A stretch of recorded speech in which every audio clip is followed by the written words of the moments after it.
Hey guys, my name is Heather Lindsey. And my name is Cornelius Lindsey. And I'm so excited that you landed on Life with the Lindseys. This is so exciting. This gives us an opportunity to share our life with yours. Yes, we're going to be talking about everything from entrepreneurship to ministry to your purpose to why you are here, family, parenting, relationships, marriage, sex, you name it. We are talking about it. So thank you so much for joining us today with Life with the Lindseys. Enjoy it. Hey, y'all. What up? Oh, yes. Welcome back to another episode of Life with the Lindseys. come on, come through. What we talking about today, babe? So I just came into this office and you were just cheesing. I mean, Cheese. like smiling real hard. Cheese. Like besides me, I want to know what made you smile so hard. So I'm doing a new podcast. It's entitled Silent Majority, and it is for those individuals who have something to say, but you're just not saying it. It's a political podcast, so you may not know it out there, but I love politics. I watch it with politics. Yeah, that's a good word for it. I'm really obsessed with politics. I watch politics all day, every day. Yeah. I'm not into sports. I'm not a sports guy. I'm a political guy. So I don't watch Super Bowls. I don't watch baseball. I watch all that stuff. Yeah, so and my wife watches it. I can care less. I watch debates. I don't care who's debating. I want to watch the debate. Yeah. I like C-SPAN. I watch every news source. I go to every news source all day long. I'm checking the news stories. I like presidential primary. Super Tuesday is my Super Bowl. That is it. I check gubernatorial races. I'm that guy who sits down and who is watching the returns come in from different cities. So that guy who, like, when Wolf and all those guys are like on CNN, they're like, we're looking at this county right here because this county has blah, blah, blah people and this county is Democratic. I'm that guy who's like, oh man, we don't have those numbers in. Once we get those 5 different counties in, we'll know the whole state. So I'm that guy. But anyway, it's called Silent Majority, and I can't wait until I can share that with you guys in March. It's going to be amazing. I know. I'm so happy for you. I'm stoked. Yes. So that's a real passion of mine. So I'm doing more things that brings me joy. Yeah, I agree. It's good. It's healthy. Yes. It's for your mental health. Yes. Yes. But today we're talking about, what are we talking about, babe? We're talking about the trauma of success, which is kind of perfect to segue in from talking about politics, because it's going to be a whole new set of tests and trials that'll come with that. But I don't think people understand that success can be traumatic. I don't think they get it. I think a lot of people want an idea of success, but I don't think they really get it. And when we talk about success, my wife and I, we believe that success means to be obedient to God in all things. And success looks different to everybody. Absolutely. Because if you assume that success is just having a lot of money and a big house and cars and all that kind of stuff, then you're wrong. That means that the disciples were not successful, but they were extremely successful. They were even successful in death. So you could still be successful and not necessarily have a lot of things. I think in this sense, though, when we talk about the trauma of success, it's almost like the success. It's almost like a pseudo sense of it. It's like an idea of what people assume you are. They assume you have, and they're like, oh, well, then you're this way, or this is how I have you in my mind. But I think it's extremely traumatic at times. It is, because they dehumanize you, because I guess they feel like if you're not human, they can say anything to you and throw blows at you, but they don't understand like you're human and you're a real person behind the computer or behind the stage or whatever the case is. And I think what's ironic is when we first got started, we did not plan to like be successful. Did you really think we would be successful? I did. Really? Honestly. Absolutely, I did. That's amazing. Absolutely, I did. I mean, absolutely, I did. Because I know our drive. I know how we are. The thing is, though, we didn't set out for it. We didn't set out hoping for anything. Like we didn't set out asking people to follow us. We didn't set out asking for people to listen to us. We didn't set out asking for people to do any of that stuff. It was just like, we created places for people to come to, and we created places for people to listen, and then people just started listening, and it just started catching on. And so we didn't necessarily set out for it, but it just kind of happened. Yeah. And I think with it happening, I think it's ironic. Well, I remember as soon as we got started, like right away, with Pinky Promise, I remember a particular person that was new on our team, because we had like a couple of volunteers. She held our website hostage. Remember that? I do remember that. And I was so confused. I'm like, why would you do that? Like, I was just shook. I was just so shocked. Like, why would anybody want to hurt us. We're trying to do the right thing. We're trying to, but I feel like it was a wake up call for me, right? That there's going to be a new set of tests and trials and different things I'm going to experience in this journey of living for Jesus. Because coming into it, I'm like, oh, we're just living for God. We're going to go in stages. We're going to preach. Extremely naive. Exactly. We're going to help people. Yeah. So many people are going to come into the knowledge of Jesus. And then people are like, I hate you. And it's like, you hate me. Why you hate me though? I didn't do anything. Why you don't even know me. You don't even know me. Like, call me and tell me, oh, you don't have my phone number. So you can't hate me because you don't know me. Yeah.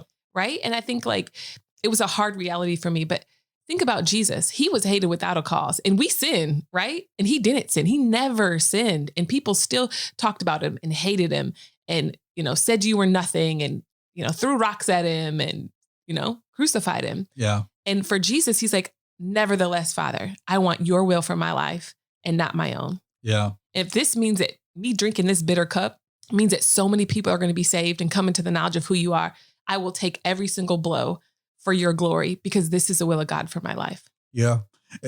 People dehumanize you. Yeah. People have this idea of who you are. Yeah. And they don't even know you. There's a quote that I read, maybe it's a week or so ago, a couple of days ago. And it said, typically the people you help the most become your greatest enemies. Dang.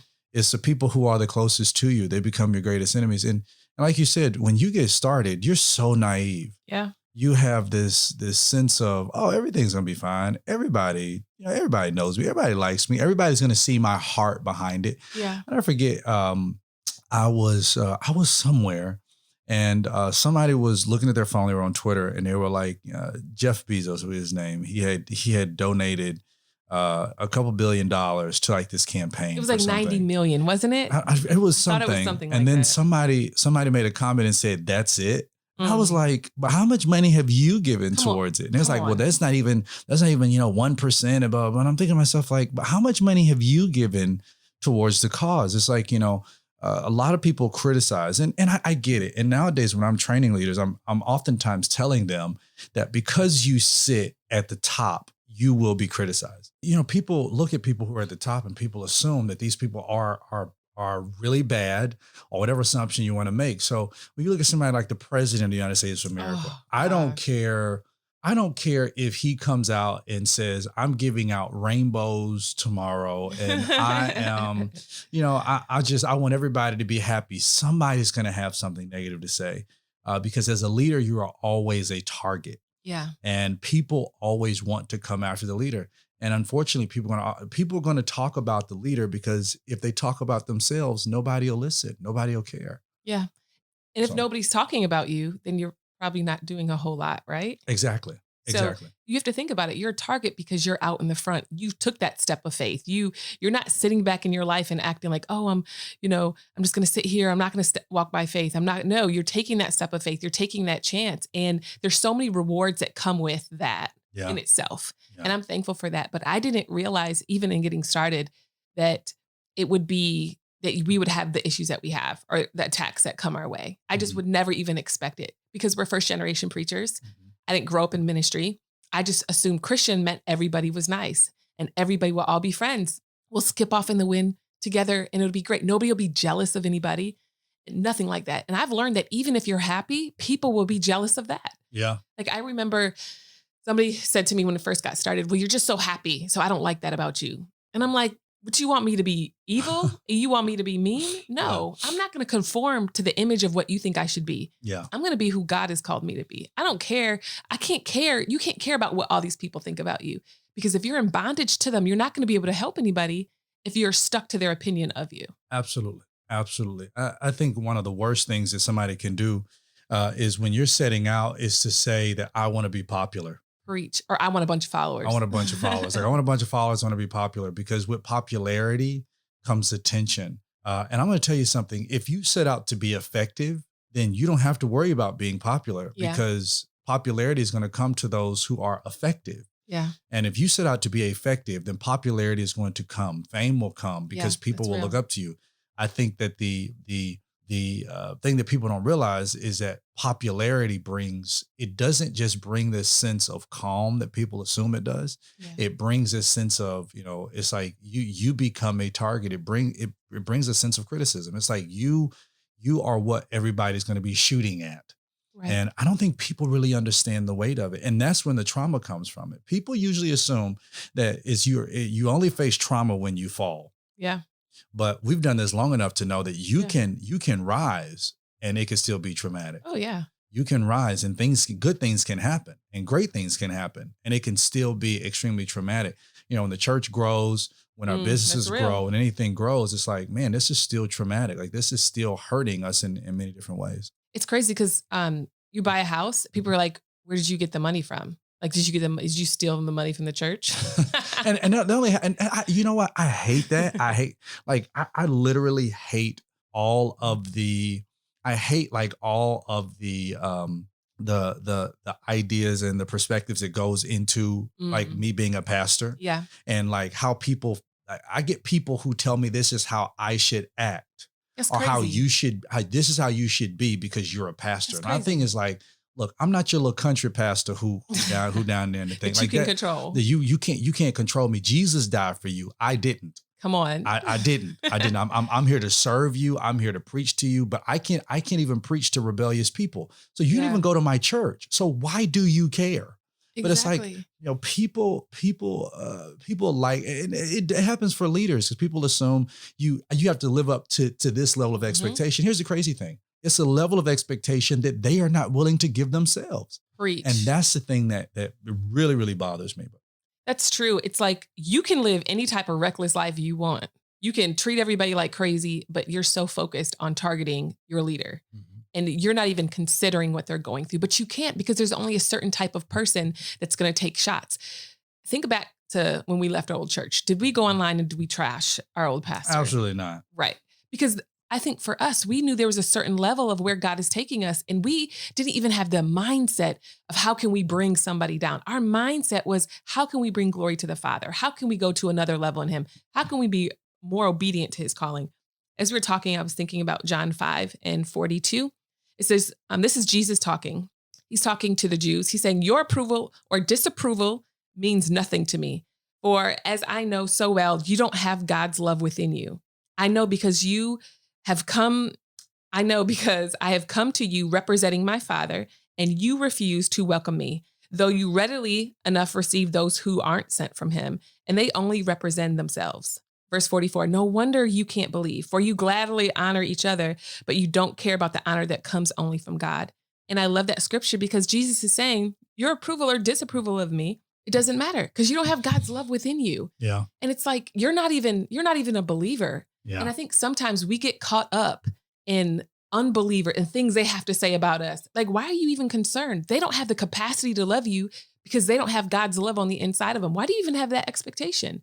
I have zero expectation for certain people to love me because I know they're not believers. Yeah. You know what I mean? Yeah. Well, even those people who are believers, like I tell you all the time, I'm like, you know, people. That's and, real. you know, and unfortunately, you know, when the more successful that you become, unfortunately, you got to realize that. Like, you know, I think a prayer we're always praying together is, God, don't harden our hearts towards people. Yeah. Because you do. As a leader, you get burned. But that is across the board. Yeah. You're going to get burned by people. And unfortunately, you can't build anything of great promise by yourself. You're going to need some help.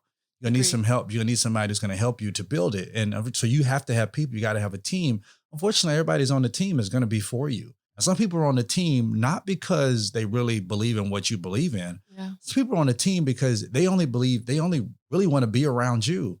And when they don't get from you what they want, then they leave. And so you have opportunists who are on the team. You have infidels. You have snakes on the team who I don't even care about I don't care about you so much. I don't care about what you're doing. I care about seeing what you're doing so I can use it against you later on. So it's like you have people on the team who are incredibly committed. Yeah. And typically the people who are the most committed are people who don't say anything. They're the people at our church who are the most committed, who have been there the longest. They just keep trucking. And I'm just like, they don't say anything. They just I haven't had a whole conversation with these people, you know, except, you know, hi, bye, how are you doing? I'm doing fine, Pastor. I'm good. I'm gone. But you know, people are people. And as a leader, I've learned that in one part, I'm a pastor Yeah. And the other part, I still have to make sure that I understand, with business and everything else. Like, I will sue your tail. I will take you straight to court, and I'm gonna love you all the way in court. I'm gonna love you. I'm gonna love you all the way in court. But I want to talk about this idea of the trauma of success right after this break. Okay, so I'm obsessed with HelloFresh, babe, because it's easy for me as a mother. I have so much going on. I cook so many meals. I can just show you a picture and say, babe, which meal do you want? I love it that it's flexible and it fits our lifestyle. Yeah. Because our lifestyle is crazy. So You can add extra meals or lunches to our weekly order. Mm-hmm. We just throw in some yummy sides and desserts like garlic bread or cookie dough. So good. It helps us to save time. Like HelloFresh, it cuts out all the stressful meal planning and prepping so we can enjoy cooking and get dinner on the table in just 30 minutes. So, we're all about time now. We all want to get that thing done. And HelloFresh's recipes are delicious. Peep this. With 22 plus seasonal chef curated recipes each week, has more 5-star recipes than any other meal kit. So you're always getting something that's delicious. Now with HelloFresh, you need to go to our special offer. Go to HelloFresh.com/LWL10 and use code LWL10 for 10 free meals, including free shipping. Again, that's HelloFresh.com/LWL10 and use code LWL10 for 10 free meals. Come on. Including free shipping. Hey, we're back. I want to ask you something, babe. What do you feel like, or what do you feel like was a turning point in our lives? At what point do you feel, okay, this is the turning point, and now I'm beginning to feel a sense of strain about the success that maybe we had, or even the perception of what we had of success? It was probably about, 2 or 3 years in, probably.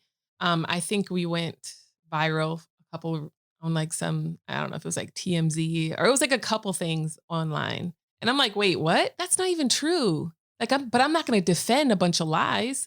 I'm not going to spend my whole life trying to explain myself to a bunch of people that I don't even know. Yeah. And so I had to learn Exodus 14:14. And it says it's God that fights my battles. I only have to be still. Like, I'm not going to go around trying to say, oh, I didn't do it. And I didn't say it like that, because I feel like no matter what, people, if they already perceive or they already hate you, they already have in their mind how you are. You can say, hey, I'm happy and it's a beautiful day outside. And they'll say, yep, she said this, and this. She was cussing. You hear her? I didn't say that.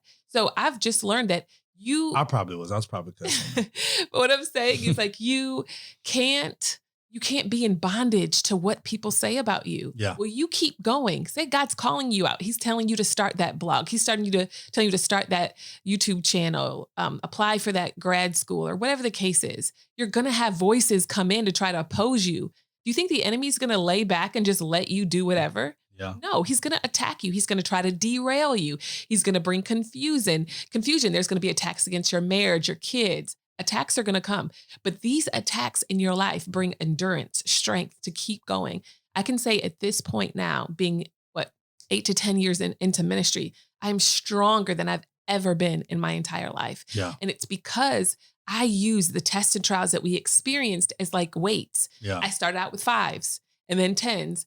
And then I went to 250. I'm convinced I'm at about 1,000. You know what I mean? Yeah. And we're absolutely. lifting and we're going, and we can't be stopped. And the enemy wants to stop us. He wants to stop our listeners. Mm-hmm. He wants to stop us from doing what God has called us to do through distractions. Yeah. Called people. Yeah. And the reason why I think this whole thing is important is because success in itself, or when you finally reach this ideal of success, everything in it becomes tremendously overwhelming for for your psyche, like how you look at it. And the problem itself really resides not necessarily in the actuality of success. It's from the perception that comes from success. It's having to live up to this perception of how I am. It's having to live up to it. For a lot of people who become successful, however you define it, when they become that way, they're working so hard because they don't want to go back down. It's like they have this fear or this threat of, I'm going to lose it all. And what if I return back to the bottom? And what is all the pressure that is on me? Like, that's traumatic to have pressure that is always on you. Where for many years I lived in my own bubble. because I was like, you know what? Eyes are on me. I'm a pastor. I have to do a certain way. I have to live a certain way. I have to be a certain way. And I knew that I was dying inside. And I sit down with pastors all the time who are like, they get off the pulpit and I'm like, that's not who you are. That's really not who you are. Like when you got on the pulpit, man, you changed your whole voice. You changed everything. Like that's not who you are, because when we go out and when we hang out, that's not who you are. And they're like, yeah, I know, but I got to live up to the perception. And if I don't, then I feel like I'm going to lose my members in my church. I'm like, well, I mean, bruh, like, but at some point you got to ask yourself the question, okay, are you going to continue just to live this lie? That's real. Or are you going to finally just be who you are and then allow for the people who are there to be able to see your humanity and then to be able to humanize you and then say, I can make a decision. Hopefully they're adults. They can make a decision to know the person who's on the stage is not perfect. This person has flaws. This person has things that they're dealing with just like I do, but this person is tasked with leading me. And I'm just going to keep praying for my spiritual leader, that my spiritual leader continues to lead me in the right way. Yeah. So no, that's so good, babe. I love that. I've just learned that over the years that I can't charge the people that affected me in my past or the people that hurt us in our past moving forward to where God is taking us. I think that when you become successful, people create an image in their head of who you are, right? They have this idea, just like you were saying with the pastors. They have this idea of what the pastor's like. So then they feel like they have to keep up with it and pretend to be somebody they're not. But I've learned, like, when people come on, even to come on to our team to work with us, I've just learned that, like, they have an idea of who you are. And so we have to nip that in the bud right away and see, did God send you here to help? Yeah. Or are you coming to be a fan? Yeah. Or are you coming to just snoop around the house? Like, is your heart really to be here and to serve as unto the Lord? Yeah. Because if so, it's not going to be about me. It's not going to be about you, but it's going to be about the mission that God has told you to do.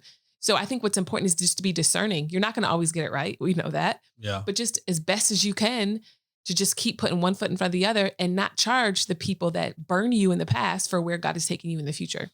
Yeah. I was looking at, child star trauma. So it was this study they were doing about these childhood stars who made it, they were very successful at a very young age. They were on, different family shows and stuff like that, but they were young. They were very successful.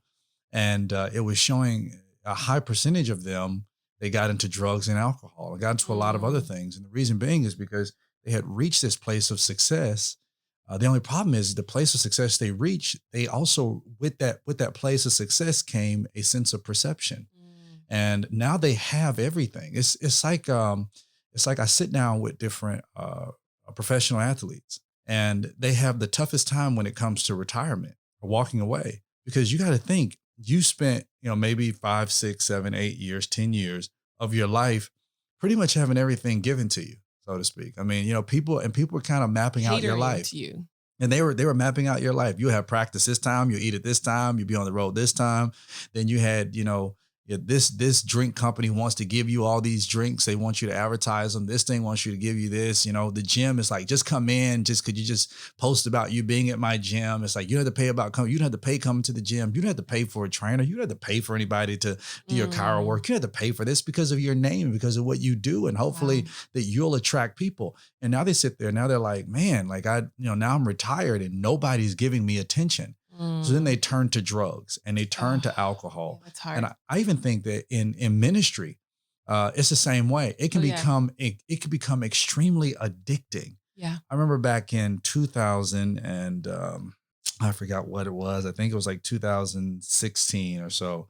I was on a speaking engagement, and the church had sent this, it had sent like a limousine. And I was so adamant. I'm just so adamant again. I can't, I don't like limousines. I hate limousines. Yeah. I don't know what's about them. I feel like they bring a lot of attention. Yeah. And I just don't want, and I've been to many places, and they've sent limousines to pick me up from airports. And, but this particular limousine was a white one. I remember thinking to myself, like, oh my goodness, I do not want a white limousine. Like, please don't let this be me. I'm talking to my assistant's talking to the driver on the phone, and the driver's like, I'm going to be there. I'm pulling up right now. And I'm thinking to myself, like, was I on that one? I think I was. No, you weren't there. I wasn't. No, you No, you were there. You were there. I was there. And I was like, please don't let this be it. And it came. And I was like, oh, I remember it dropped us off in the middle of downtown. Yeah. And everybody's looking and I was like, oh, like, gosh, I hate this attention. I'm like, just get out quick. And the guy was like,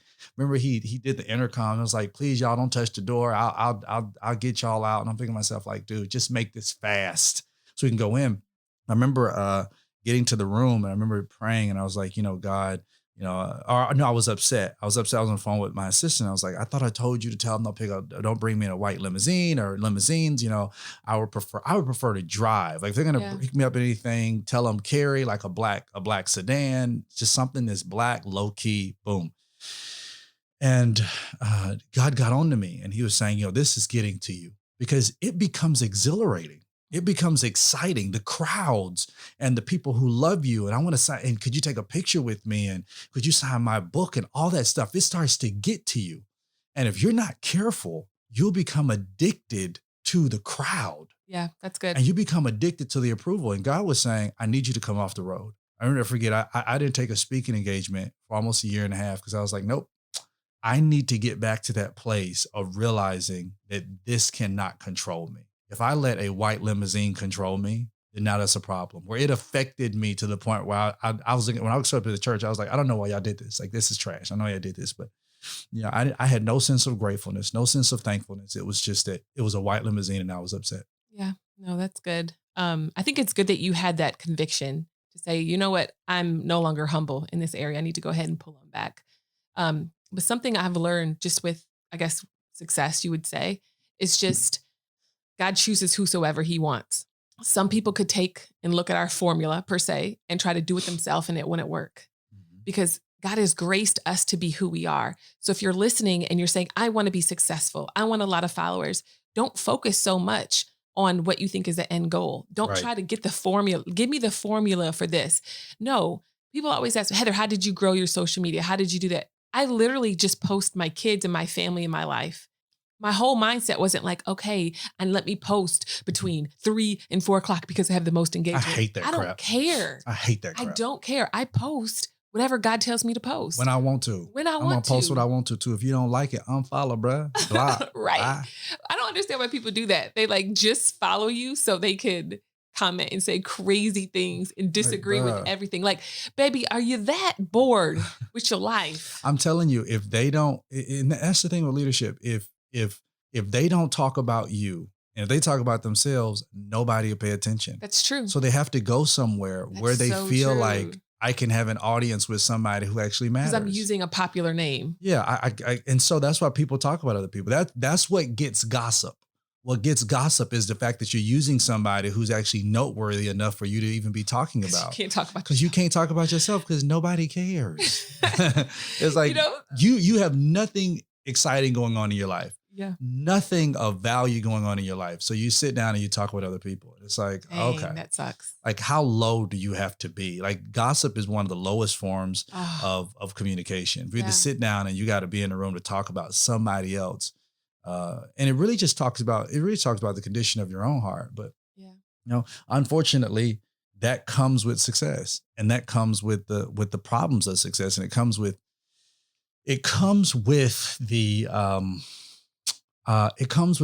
this thing of perception that you have to constantly guard yourself against. Yeah. One of the things that I've heard, and I want to talk about this after the break. One of the things I've always heard is this idea that, you know what, you need to make sure that you're guarding the perception of what other people think about you. And I want to talk about that a little bit right after this. It's very important for me that my wife gets all the nutrients that she needs. I mean, she be drinking all them kale drinks and salads and things. But even with all of that, I still want to make sure that she gets clean, absorbable forms of nutrients with no shady additives or other kind of ingredients. And Ritual is amazing. Yeah, I love Ritual because it gives me a ton of energy, and I've been taking it for probably about 2 months now. And I have found that it's great. I can take it on an empty stomach. It does not hurt me. It doesn't give me nausea like some other things have. And I also love that it's got D3 and omega-3 and everything else that I need that fills the gaps in my diet. Yeah. Better health doesn't happen overnight. And right now, Ritual is offering all of our listeners 10% off during your first 3 months. You can fill in the gaps in your diet with Essential for Women, a small step that helps support a healthy foundation for your body. Guys, get this for your ladies. Visit ritual.com/LWL to start your ritual today. That's 10% off during your first 3 months at ritual.com/LWL. All right, so we're back, and I want to talk about this this thing. People oftentimes say, okay, you need to watch your perception of how other people are seeing you. And I wonder, babe, how do you, when you hear people say that, what do you normally think? I think in general, I want to make sure that I'm bringing glory to the Father in everything that I do. But I know that at some point, anybody could misconstrue something into something else. So I can't afford to try to please a bunch of people. I love Isaiah 2:22. It says, don't put your trust in humans because they are as frail as breath. And I feel like if we try to keep up with everybody's perception or how they see us, like, for example, one of my friends got you a Gucci bag and got me a Louis Vuitton bag for Christmas. Yeah. And brought it over and was like, here. And we were shocked. We're like, wow, thank you. But we'll wear it. And then they'll end up posting us to be like, you see how much this bag costs. And it's like, I can't keep up with that. I can't go around and be like, oh, look at everybody at this gift that I got that I'm wearing today. I don't have time for that because I'm focused on bigger things. I love the scripture. I think it's in 1 Timothy, Don't quote me, but it says the soldiers in the army of the Lord don't get entangled in what the civilians are doing in their affairs. Yeah. I can't get caught up in what all of the perception of the civilians are. Yeah. I'm busy being a soldier in the army of the Lord. I'm busy doing what he wants me to do. And we can't get distracted by the civilians and their loud voices and their screams of what they think we need to be doing. Yeah. We're like, well, you look rich. Oh, I've been looking rich, baby. I got a haircut. I line my hair up. That's why. But babe, when we were poor, I'm talking like poor. When I was evicted, I was packing up my Louis bags. Yeah. You know what I'm saying? Like, I've always been a little bougie, even when I didn't have nothing. Yeah. You know and the crazy thing is, even with those Louis bags and stuff like that, it was like people were kind enough to give you that kind of stuff. Yeah. And I think we've given away more things and even sold more things to be able to use money for something else than what people realize. But it is the idea of having to live up to somebody else's perception. Another reason why that came up is because it was a group of pastors. I was hanging out with a group of pastors and they were talking about, you have to be cautious because of your perception in the green room. And because, oh my goodness, for all the pastors who are listening, y'all know green room. And for those of you who are not pastors, who always wonder what pastors are doing, probably in the middle of, before when praise and worship is going on, instead of them out there worshiping, they're in the green room. Yeah. And in the green room, a lot happens. There's usually food. Like, there's some drink. Who's important? Who can I talk to? Who's this? Can we connect? Let's connect. Let's connect. Let's get new. You never connect. But it's like it's the green room. And the conversation came up. It's like, well, you gotta be careful because the green room's talking and the green room is perceiving you a certain way. And I remember looking at these guys, and we weren't talking about anybody in particular. I remember looking at the guys. I remember saying, who gives a crap about what the people in the green room think about you? Come on. And the guy was like, well, you need to be, I feel like you want to be concerned because, I'm always concerned about my perception because, it's the people in the green room who can open up doors for you. And I was like, you got to be kidding me.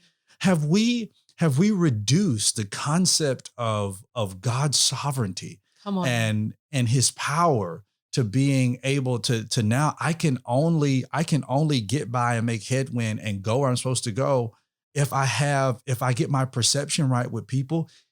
People got the perception of Jesus wrong. Yeah. It's like Jesus was doing a great thing healing. Why are you healing on the Sabbath day? Right. It's like, bro, the most important thing is that somebody was healed. Come on. But you're saying he did it on a day of rest. It's like, even Jesus, the perception was wrong with him.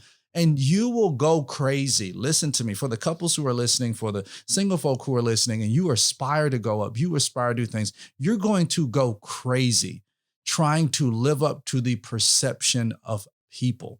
And those individuals who constantly tell you, be cautious, be careful because of your perception, because of this. Hey, it's a little bit of merit in that, but I'm telling you, you are going to go crazy, going to go absolutely ape doo-doo if you, I'm serious, if you constantly try to live into people's perceptions, because people don't get you and they won't get you. They won't. It's impossible. It's impossible to get you. So I was, I used to work at Universal Music Group, Island Def Jam. And while I was there, this is before like social media was really popping. And some of our artists kept ending up in the news. They kept ending up in the news. And then they would purposely do things to get in the news because guess what? When people are talking about you, then it's spreading your name and you're becoming more popular, which turn makes more sales. Yep. So think about this, babe. If somebody's talking about you, and it's happened before us, they would trash us or something about us went viral, more people would look us up. Yeah. And more people would show up at our church. Our church would grow faster. Yeah. I saw you in a blog where they were trashing you. I checked out a sermon and I was like, wait, that church sounds amazing. And they come, right? I remember when we had a hallelujah night at church and I wore a wig and it was like a blue wig and everybody was up in arms. Like, so not everybody, but a lot of people were on social media. They're very upset. You celebrated Halloween and they were just going. And do you know, we had such growth that next Sunday because people are like, I like you. I heard about you. My friend was trashing you because you wore a wig on Halloween. And I thought, that's my kind of girl. I'm going to go to that church. And she still goes to the church to this day. Yeah. So the thing is this. And the crazy thing is the people who's trashing you, they wear wigs and they wigs crooked and nappy and nasty. I'm like, it was a wig. And they're like, you celebrate Halloween. You celebrate. I dress up. You dress up every day.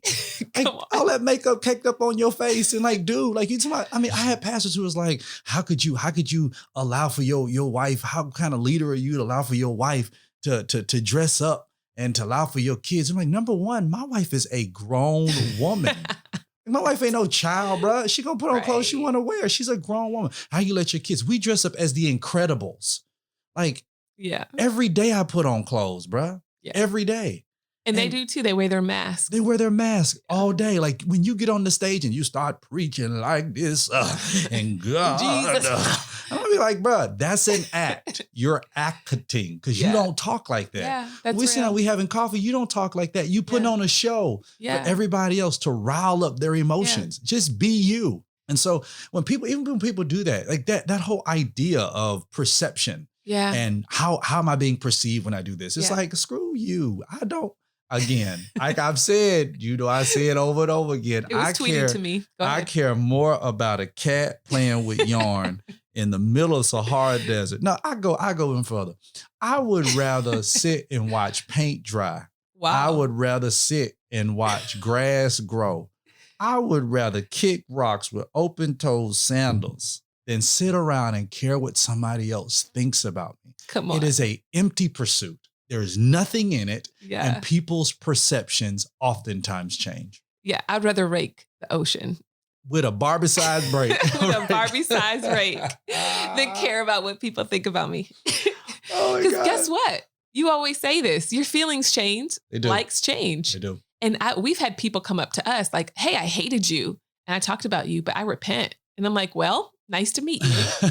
What's your name, child? What's your name? I'm going to be watching you now. What's your name? What's your name? We'll watch it. Security, watch this one. And it happens all the time. Yeah. But perception changes. Likes changes. All those things change. Yeah.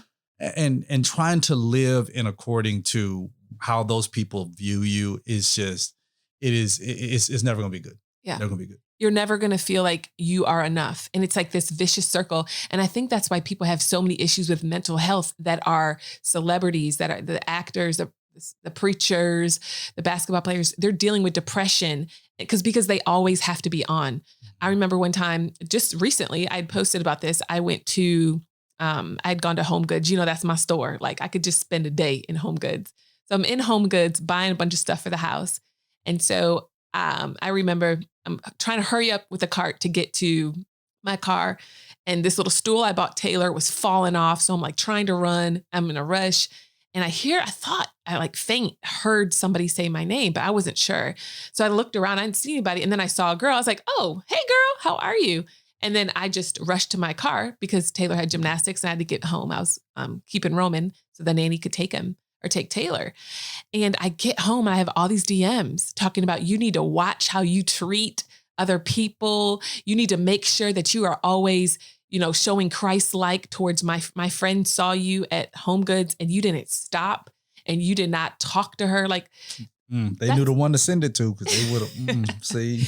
But that's the thing. Is it fair for us to put an expectation? I heard Allen Iverson talk about this. Somebody asked him for a photo and he said, no, I don't want to take a photo. DMX did that too. Yeah. And it's like, why do we have a perception of people that are on the stage that they always have to stop what they're doing and fulfill our needs? How selfish is that? If anything, help me with my cart. Then let's take a selfie together. You know what I mean? But I'm in a rush.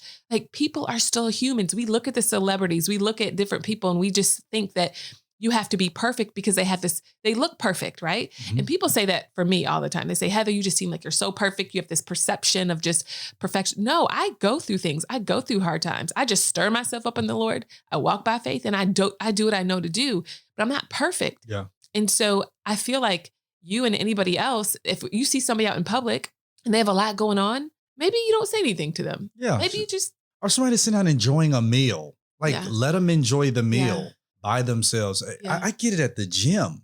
Oh, like, God. it is the most annoying thing in the world. And I get it, man. I'm a pastor. I want to talk to you. I want to know how your day is. I want to know sometimes. It's like, but when I'm at the gym and I'm in the middle of burpees, I don't need you stopping me. In recording. Or you know, I one guy, I was in the middle of burpees, in the middle of doing burpees, and he stood right there next to me and was like, hey, are you Cornelius? Yeah. I was so upset. I had my headphones in and everything. I was like, yeah. Like, what's up?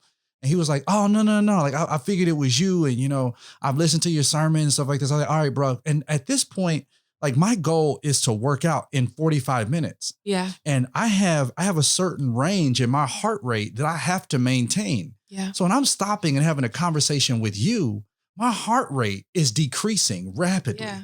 And now I gotta hurry up and get my heart rate back up. And this is a problem. Like, you can't stop me, bro. Like, you, like, no. So I was like, yeah, man. I was like, man, I gotta teach you back later. I gotta do this later. He's like, well, I'm about to go.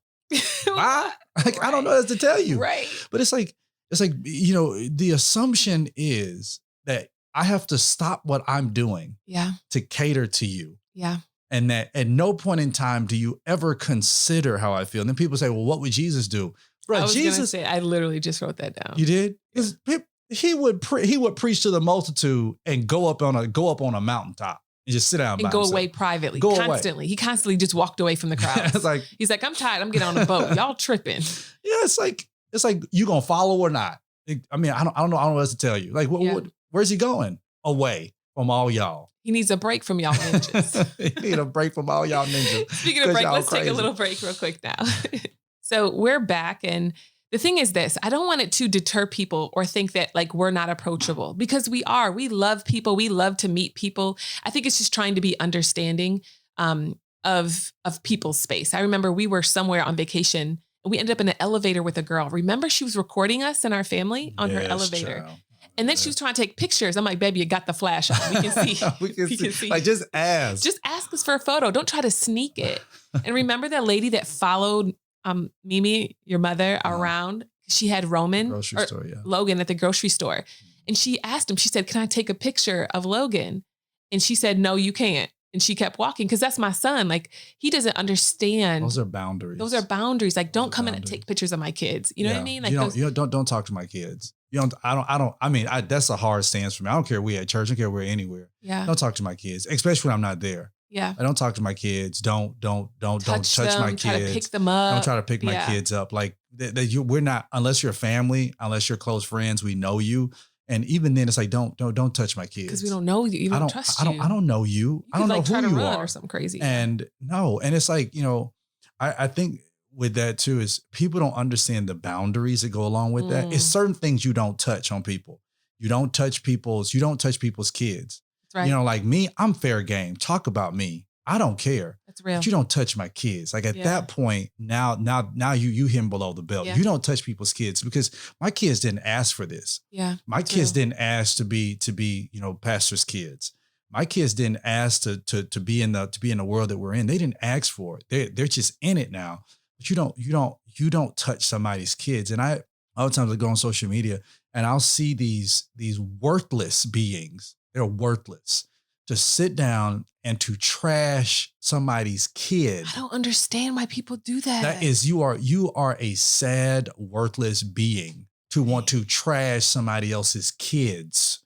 And it's like, you know, and I look at people all the time. I'm thinking to myself, like, I pray that you never inherit the type of hatred that you give to other people. Yeah. I pray that you don't get it, because people don't understand that. Like, that's somebody's child. Yeah. And you dare just continue to speak towards somebody's child. Like, yeah, I'm fair game, but don't touch my kids. Don't touch them. Don't talk to them. Ignore them. No, they don't want to take a picture with you. Nope. Because they're kids. And that's the thing. They don't understand what's happening. And I feel like they're Exactly. starting to learn now. Like Logan was like, yeah, my parents are famous, which makes me famous. And we're like, calm down. No, ain't nobody famous. Ain't over nobody here, child. famous, right? A couple Calm people down. know us, and they like us, and they like you too. They don't even know you. They don't know you. People look at me like, well, I love you. But I what hate about to the tell you people don't that know me. say, well, if you don't want people to know about your kids, why do you post them online? You know, I tell people often, it's like you take a risk, because one thing that we've always set out to do is we try to show people the totality of life. That's real. Yeah. I want people to see, especially in ministry, I want people to see that you can pastor a church. Yeah. You can be a father. You can be a husband. You can rest. You can have fun. Because here's the problem. When I was growing up in church, I didn't see that. Oh, no. I didn't see a pastor playing with their kids. I didn't see a pastor, going and enjoying himself with his wife. When I saw the pastor and the wife together, sitting together, it was usually during the pastor anniversary. And they was usually sitting in some ugly chair that the usher boy decorated for them.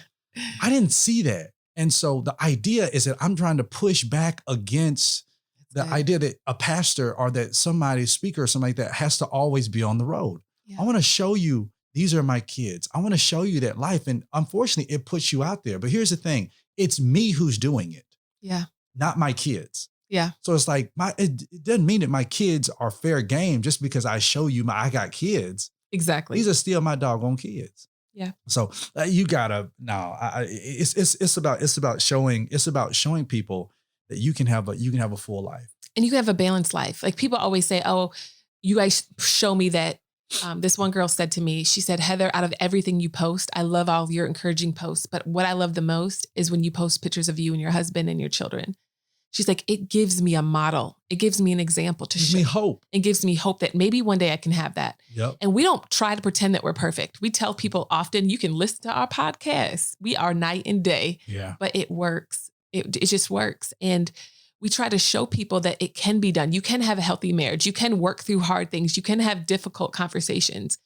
You can trust God. You can die to yourself and change and grow. But we're not trying to pretend that we're perfect. And I don't believe any of us should. We shouldn't walk around like, oh, I have it all together. It's all perfect. It's no, share your pitfalls, share your losses sometimes as you're led by the Lord. Mm-hmm.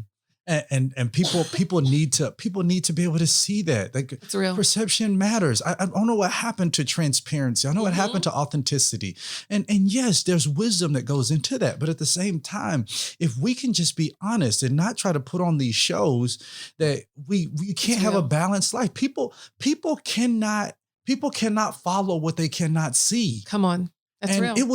When I was growing up, it was TV shows like The Cosby Show, like Fresh Prince of Bel-Air, like Family Matters. It gave me hope. That's right. It allowed for me to see a family. It was fathers on television like Carl Winslow, who Carl Winslow, I remember, never forget his conversations he would have with Eddie. Then he would take Steve Urkel in as a son, and how he treated his family and how he loved over Laura. It was things like that in difficult moments where he would sit his kids down and he would talk to them. I was able to watch that because it was a perception of what was given to me of a Black family that seemingly was imperfect. Yeah. But I was able to get a glimpse of what it could look like. I saw Fresh Prince. Uncle Phil was like a dad to a lot of Black boys growing up. Wow. He was like a dad. Carl Winslow was like a dad to a lot of Black boys growing up. Wow. Not Theodore, but what's his name? Huxtable. I didn't watch it, baby. You didn't watch the Cosby Show? No. You didn't watch the What's the world wrong with you? Baby. You didn't watch. Oh, I know you grew up white people. I grew up with all white You people. grew up white. What kind of shows the did you? Cosby Did you Show. watch Boy Meets World? Boy Meets World. Oh God, I hated Full that show. House. Full House. That's trash. I hated that show. Wait, that was what I grew up with. Like Danny was like my dad. Are you serious? Oh God, Danny was your daddy for real? Topanga, I wanted to be her. Who is Topanga? From Boy Meets World. Who in the heck is Sweet Topanga? Valley High, the whole series of the books, those were my best friends. Oh my God. Elizabeth was my best friend. Did you, because what was the other show? Did you watch Saved by the Bell? I watched Saved by the Bell. Hated that show with a passion. Oh my gosh. I had a crush on Mario. I was going to have Mario. Who is Mario? Mexican guy. Mexican guy. Oh, a football player? Yeah. Oh, yeah. I just couldn't watch. Yeah. I didn't watch the Cosby Show. Different World. I didn't watch that stuff growing up. Oh, Different World. That's the thing. Different World. Then they had Living Single. Well, I did watch the one with Urkel though. The one with Urkel, that's Family Matters. Yeah, I did watch Family Matters because it was part of that Friday 4. There was 4 of them.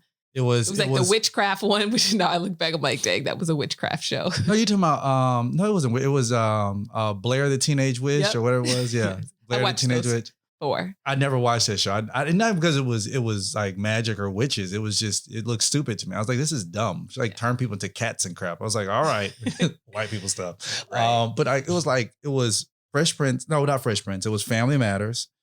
Full House. Boy Meets World. Yep. And then Blair the Teenage Witch. Yep. And I used to get so mad because I thought there's only one show on here I can really watch. And after that, oh my gosh, TV's done for me. I did watch Tia and Tamara, Sister. I did watch that. See, I got my black card back. No. Oh wait, I didn't. No. Okay, here's the question. Did you ever watch The Parkers? No. With Monique, you don't watch The Parkers? I didn't. We're The Parkers. No. You don't watch The Parkers? No. Oh, man. The Parkers was hilarious. Professor Ogilvy, you never watched The Parkers? Baby, I watched Set It Off and I thought all black people set it off. I did. I was not around black people growing up. Y'all got to understand. And don't be laughing at me and tweeting me, talk about Heather lost her black card. Y'all don't understand. I'm going to tell y'all a quick story and I don't want y'all to be judging me. Oh, but the first time I hung out with black girls, we went to the mall and I was so excited. I was planning to steal. So I went to Sears. I went to Sears and I started stealing a bunch of stuff from Sears and I got caught and I got arrested by the mall cop and my mom had to come and get me. And I realized I was the only one stealing. The black girls were like, you stupid. We're not going to steal. But I thought, I wanted their approval, right? So you thought the black girls were stealing because you saw Set It Off. Exactly. I saw Set It Off and I thought that's what black people did. And my mom and dad come and get me from the mall. See, my mom and dad come get me from the mall. My mom looks at me and said, Heather, you never have to steal anything. I can buy all this stuff for you. So the next day we went home and we went to a different Sears and she told me to pick out everything I stole and she bought it for me. She said, you don't have to steal. I said, Mom, I know. I was trying to make them be my friend. You grew up in a completely different house. Because if I would have stole, you know why the black girls didn't steal? Because our mama, if she would have came up to that mall, she would have beat me. My mom would have beat me in front of the police. She used to always tell me all the time. She said, when they arrest me, you better hope they keep me. Because when I get out and when they drop me off, I'm going to tell them to stay because I'm going to beat you again. Oh, absolutely. I was like 14. Didn't matter. I just saw Set It Off and I thought black people that's what we did. We gonna steal, we gonna rob banks. And it's so wrong and it's so racist. But it's sad though, because when I was a young girl, I wonder how many other people had that perception, right? Because I was so sheltered. I went to an all white school. I was really pretty much the only one of color. I'm half white, half black. I get around black people. I wasn't black enough for the black people. They said I talk white and I looked at and they said, you have fine hair and green eyes. Like you're not one of us. And then I get around white people and I'd feel like I'm too black for them. Cause they'd be like, oh, you're so black. You know what I mean? Your hair's so nappy. So it was weird. I had a hard time with that growing up. Yeah, it's one of my favorite artists, J. Cole. He makes a statement about that in one of his songs. He talks about, I can't get it verbatim. He talks about like how the white kids, they listen to you because they think it's what it's like to be black. So they listen to your lyrics, they listen to these other rappers' lyrics. They think that's what it's like to be black.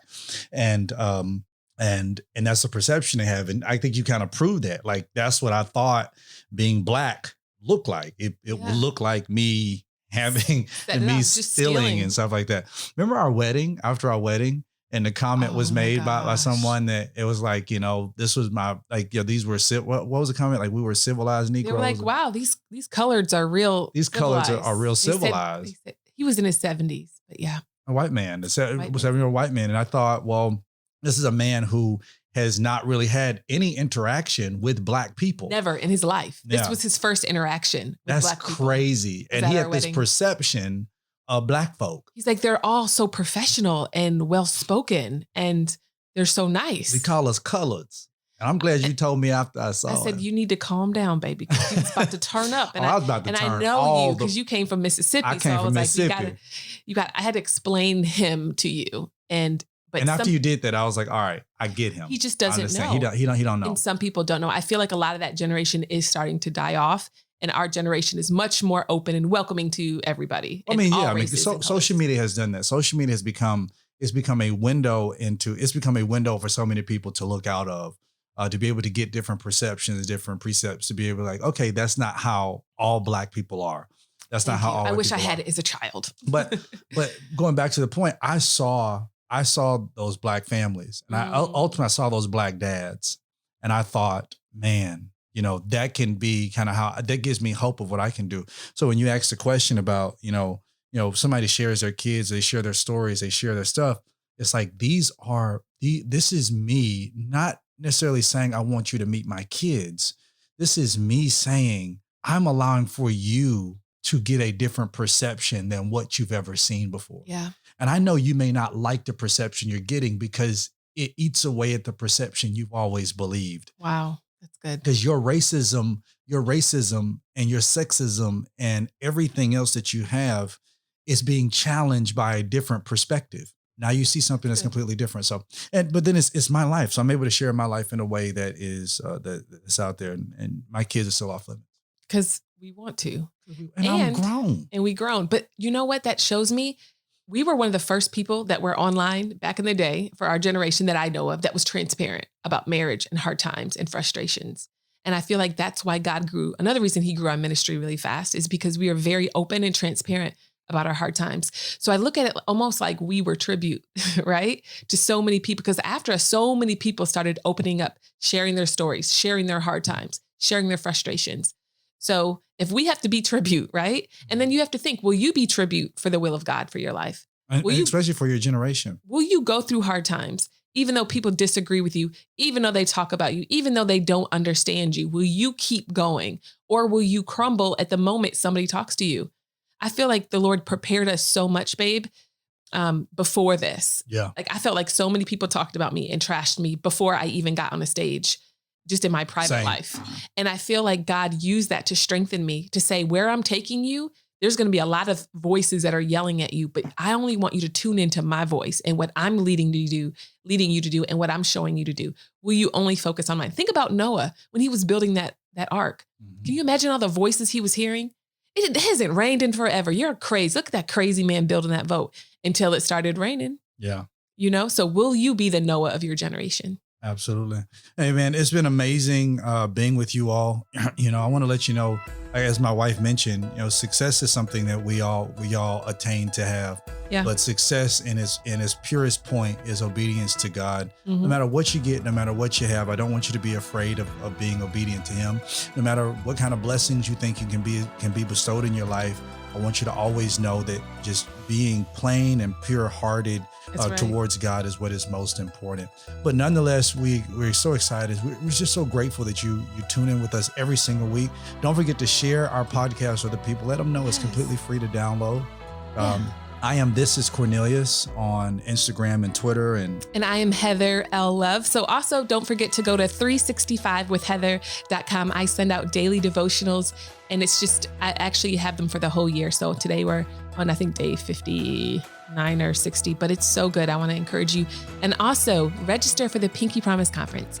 It is pinkypromiseconference.com. It's going to be life-changing for the ladies. And we also have the Man Cave Conference for the men. So the cool thing about it is this, I really want to focus on the theme of unleashed and what it means to be unleashed, for a man to just kind of be let go. It's like if the lion can be let out, of the cage, I just imagine what can happen to him. But as of right now, you can go to CorneliusLindsey.com. Again, it's www.corneliuslindsey.com. Get all your information, register for your ticket. We'll be throwing up our schedule and everything soon. God bless you guys. Love y'all. Thank you so much. And we'll be back next week. Next week. Bye.